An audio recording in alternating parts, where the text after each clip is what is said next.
अंग्रेजों के द्वारा, इन मुगलों के द्वारा जो हिंदू हिंदू कह करके सत्ता में आए हुए हैं, गुस्सा नहीं हो गया? ऐसे तमाम कालनेमी होंगे जो धर्म की आड़ में सनातन धर्म को कमजोर करने की साजिश रच रहे होंगे। पूज्य शंकराचार्य जी के चरणों में प्रणाम है, वो बढ़िया स्नान करें, उनसे प्रार्थना है और यह विषय का समापन करें, ऐसे आग्रह। शंकराचार्य पर संग्राम और मुक्तेश्वरानंद पर दो धुरी में बटी योगी सरकार।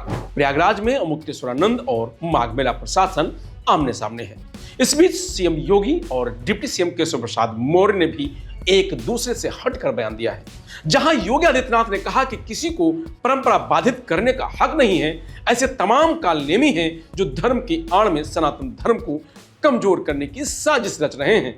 वहीं केशव प्रसाद मौर्य ने कहा कि मैं ज्योतिष पीठाधीश्वर शंकराचार्य स्वामी और मुक्तेश्वरानंद के चरणों में प्रणाम करता हूं, उनसे प्रार्थना करता हूं कि वह स्नान कर इस विषय को समाप्त करें। बता दें कि प्रयागराज माघ मेले में 5 दिन से धरने पर बैठे मुक्तेश्वरानंद की तबीयत बिगड़ गई है। उन्हें तेज बुखार है। शिष्यों ने बताया कि मुक्तेश्वरानंद सुबह 10 बजे वेनिटी वैन में चले गए थे। डॉक्टरों के कहने पर दवा खाई, आराम किया। बसंत पंचमी के चलते बड़ी संख्या में शिष्य मुक्तेश्वरानंद का आशीर्वाद लेने के लिए पहुंचे थे। हालांकि जब उनको पता चला कि मुक्तेश्वरानंद वेनिटी वैन से बाहर नहीं आए तो वैन के बाहर भीड़ लग गई। करीब 5 घंटे बाद मुक्तेश्वरानंद वेनिटी वैन से बाहर आए और पालकी पर बैठ गए। इधर माघ मेला प्रशासन से शंकराचार्य विवाद पर उनका टकराव खत्म नहीं हो रहा है। बसंत पंचमी पर उन्होंने संगम स्नान भी नहीं किया। और मुक्तेश्वरानंद ने कल कहा था कि जब तक प्रशासन माफी नहीं मांगता तब तक मैं स्नान नहीं करूंगा। प्रशासन नोटिस खेल रहा है।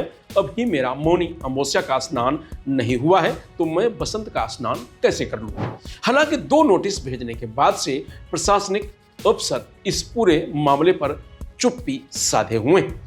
सूत्रों की माने तो मुक्तेश्वरानंद माघ मेले में 1.25 लाख मिट्टी के शिवलिंग स्थापित करने के लिए लेकर आए थे।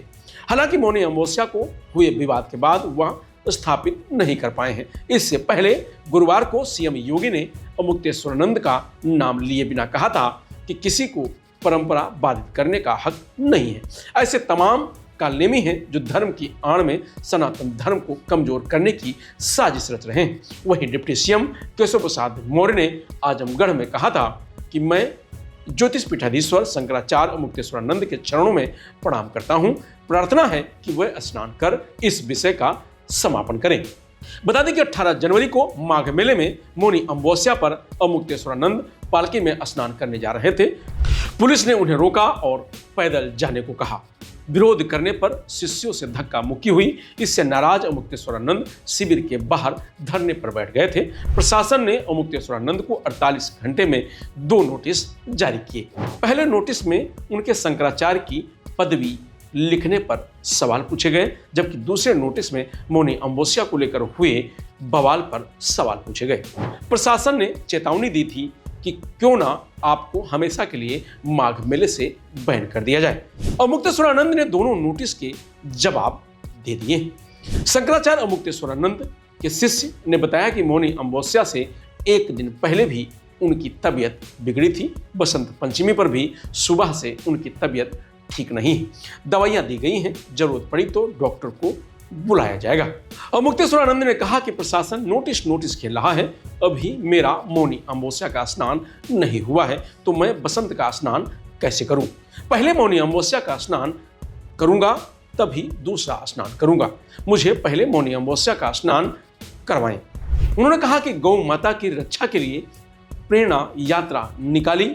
गौ माता की रक्षा करना हमारा परम धर्म है। अगर अब भी तेज आवाज में नहीं बोला गया तो वही होता रहेगा जो 78 साल से होता आ रहा है। माघ मेले में मुक्तेश्वरानंद सरस्वती के शिष्यों के साथ कथित मारपीट का मामला अब राज्य मानवाधिकार आयोग तक पहुंच गया है। इलाहाबाद हाईकोर्ट के वकील डॉक्टर गजेंद्र सिंह यादव ने मामले की आयोग से शिकायत की है। उन्होंने मामले की निष्पक्ष जांच की मांग की है। साथ ही जिन अधिकारियों की भूमिका संदिग्ध है उनके खिलाफ कार्रवाई करने की भी मांग की गई है। शिकायत में कहा गया है कि मेला प्रशासन और पुलिस ने शंकराचार्य के धार्मिक काफिले को संगम की ओर जाने से रोका और इस दौरान शिष्यों के साथ धक्का मुक्की और मारपीट की गई। इससे मौके पर तनाव और अव्यवस्था की स्थिति बन गई। जब संतों और अखाड़ों को स्नान और धार्मिक अनुष्ठान की अनुमति दी गई थी तो शंकराचार्य के काफिले को रोकना गलत और भेदभावपूर्ण है। अगर भीड़ नियंत्रण या सुरक्षा कारणों से रोकना जरूरी था तो वह सभी के लिए समान होना चाहिए था। भविष्य में ऐसे आयोजनों में संतों और श्रद्धालुओं के अधिकारों की रक्षा के लिए साफ दिशा निर्देश जारी किए जाएं। 18 जनवरी को मौनी अमावस्या के दिन शंकराचार्य पालकी से संगम स्नान के लिए जा रहे थे। स्वामी मुक्तेश्वरानंद की पालकी पुलिस ने रोक दी। पुलिस ने उनसे पैदल संगम तक जाने को कहा। शंकराचार्य के शिष्य नहीं माने और पालकी लेकर आगे बढ़ने लगे। इस पर शिष्यों और पुलिस के बीच धक्का मुक्की शुरू हो गई। पुलिस ने कई शिष्यों को हिरासत में ले लिया था। पुलिस पर यह भी आरोप था कि एक साधु को चौकी में पीटा। इससे शंकराचार्य नाराज हो गए और शिष्यों को छुड़ाने पर अड़ गए। अफसरों ने उन्हें समझाने की कोशिश की, हाथ जोड़े, लेकिन वो नहीं माने। करीब 2 घंटे तक गहमा गहमी रही। उसके बाद पुलिस ने शंकराचार्य के कई और समर्थकों को हिरासत में ले लिया। शंकराचार्य की पालकी को खींचते हुए संगम से 1 किलोमीटर दूर ले गए। इस दौरान पालकी का छत्र भी टूट गया। शंकराचार्य स्नान भी नहीं कर पाए। इस पूरे मामले से नाराज शंकराचार्य मुक्तेश्वरानंद अपने शिविर में धरने पर बैठ गए।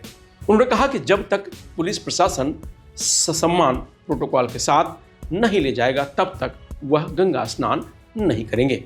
मौनी अमावस्या तो दूर, अब बसंत स्नान भी पूरा हो गया है।